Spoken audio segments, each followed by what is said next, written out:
Micah Frankel, Cage Minds.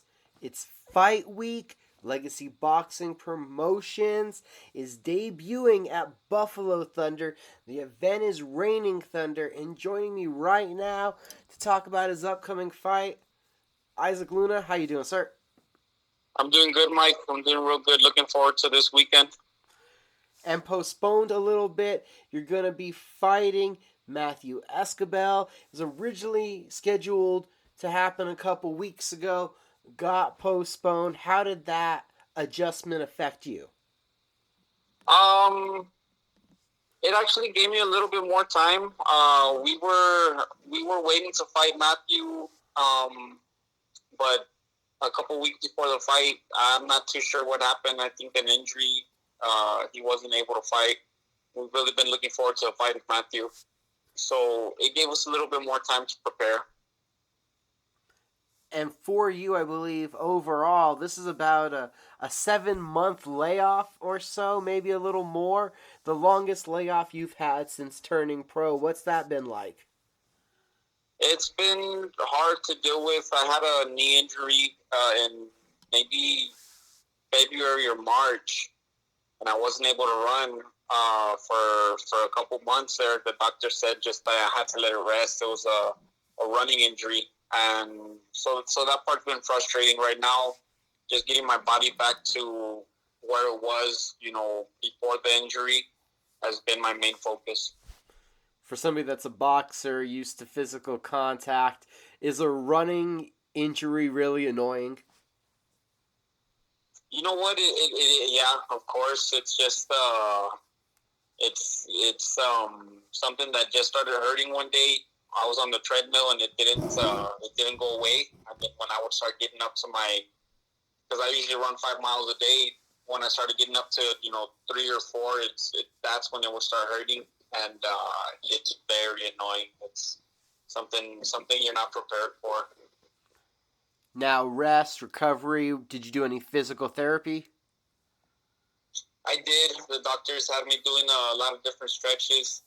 I had a physical trainer come in that was certified to help me with the stretches, because that's what the main thing was. It was one of those injuries that it's not going to take surgery. It's just going to take rest and stretching. It feels way better now, though. I'm back to my running. I'm back to my jump roping. I couldn't even jump rope for a couple months because of the knee injury. And now, how are you feeling? I feel good. I haven't had any pain in my knee. I feel ready. We're ready for Saturday. I'm excited to get right back in the ring. Saturday, a fight against a veteran opponent. What do you think about this opportunity, this challenge in front of you? I definitely see it more as an opportunity. Matthew is a good fighter. We expect him to come in, a strong opponent, and me being able to be victorious against someone that's 12-0 is a big opportunity, and I don't plan on not being victorious, of course. Matthew has heavy hands. We've seen it, but we've also seen him in fights get clipped, but also have that ability to get back up, win by knockout. Where do you think your advantages lie in this fight?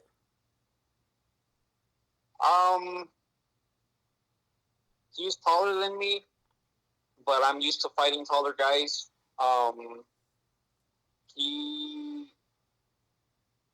My advantage is, well, I wouldn't really be able to say 100% until we're in the ring.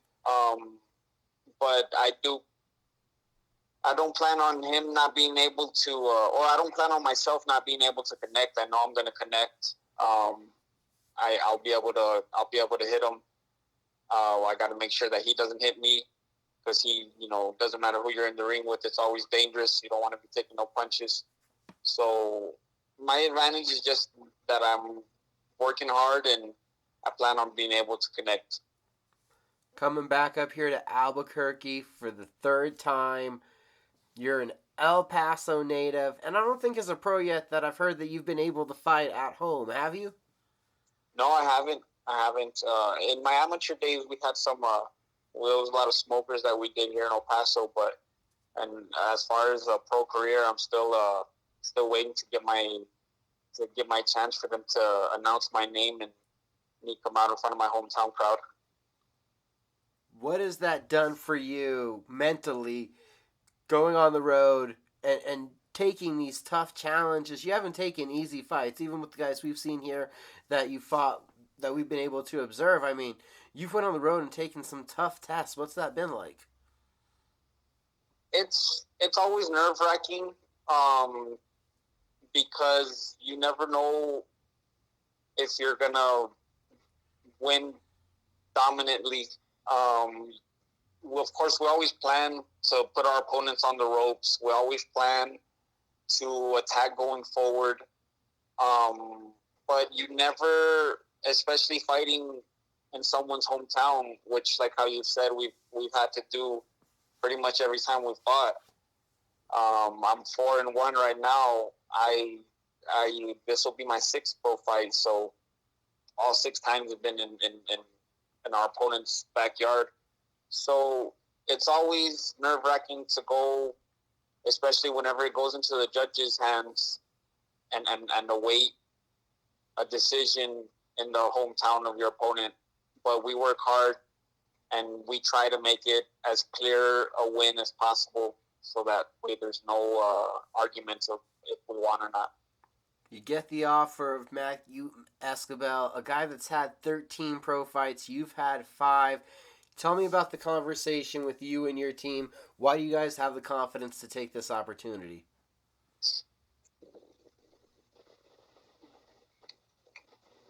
We feel we're up for the challenge. We feel that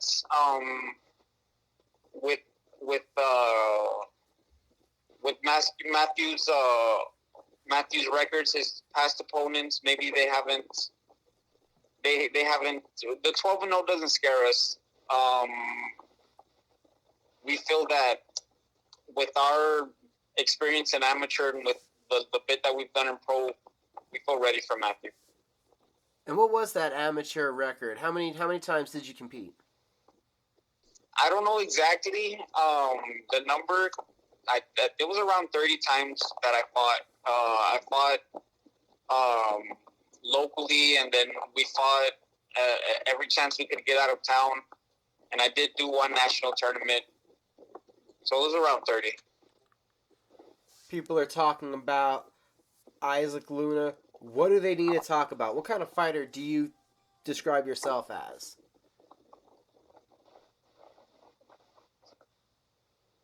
I think with that one we would have to leave, whoever's talking to let them describe. But I think we're definitely a pressure forward fighter. We like to press the action.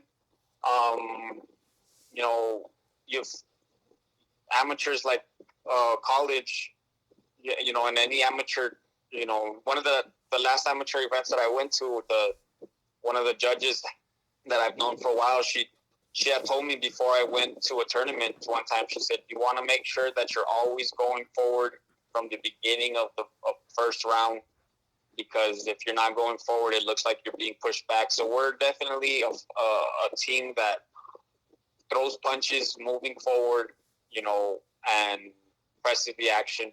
And hopefully we get a chance to showcase, our skills real well against Matthew. 30 amateur fights. When did you get into the gym? When did you start boxing? As a kid, my dad taught me how to fight. He taught me how to throw punches in the punching bag that we had back in the backyard because I was getting bullied. So I started real young, and it definitely built my confidence. And then when I didn't actually compete in any actual fights that were USA boxing sanctioned until I was around 19 years old, and I did those from 2016 to 2018. We had those 20 to 30 amateur fights, and then after that, The only reason I haven't fought is because of my knee.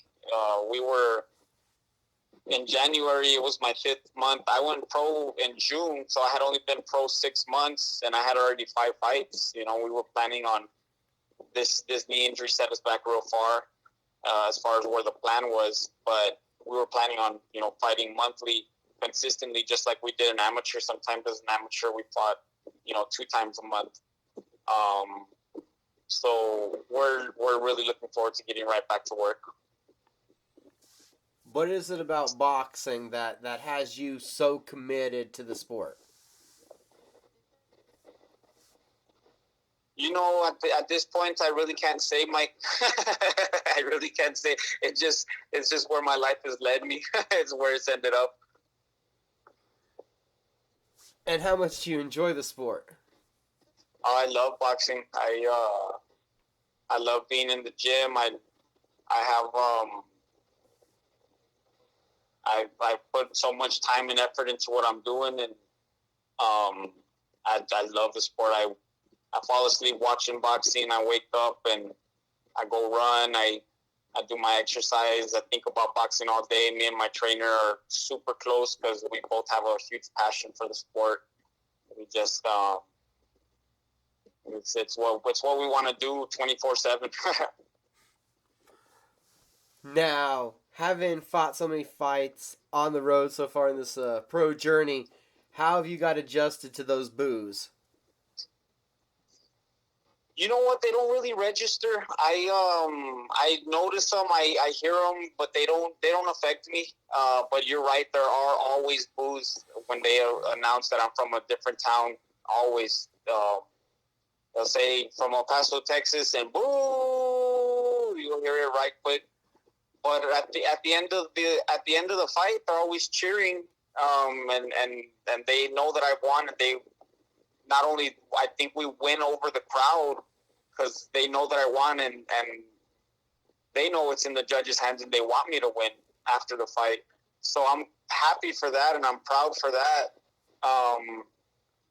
But getting adjusted to the boos hasn't really been that big of an issue because we always go in there with the mindset of winning and doing what we have to do to win over the crowd and the judges. Saturday night, Buffalo Thunder. What does it take to pull off the upset? I gotta make sure that Matthew tastes my right. I gotta make sure that I hurt him to the body, and I gotta make sure that I connect my punches and that I'm pressuring. This sport you're in, Isaac, it's a dangerous one. I know you got big aspirations for it. What's your motivation?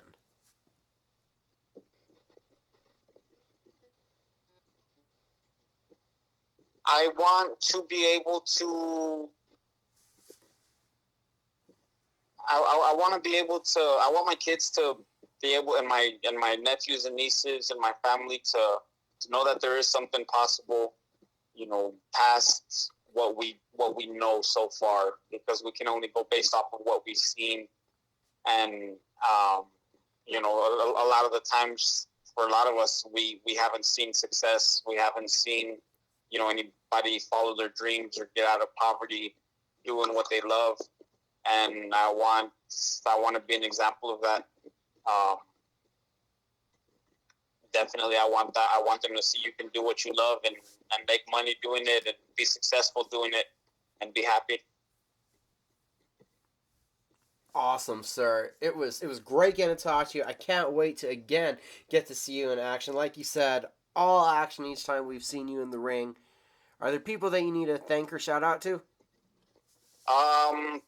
Just I want to thank my trainer, my mother, the people at Borderland Brawler, Jerry Hernandez. I want to thank Luis Mendoza. I want to thank Mr. G. It's everybody that's helping me and supporting me as I go along in this life and in this journey with what I've chosen to do, which is box. And for all my family, even the ones that there's I have a big family. What's it called? Sometimes we don't get to talk every day, but if any of them get to tune in and listen, just know that I love them and know that it's a voyage that we're all on together, and I just want to succeed. Saturday night, everybody. Be there live. Buffalo Thunder Resort and Casino, Raining Thunder. If you can't join us live, ProView Networks will be streaming the event.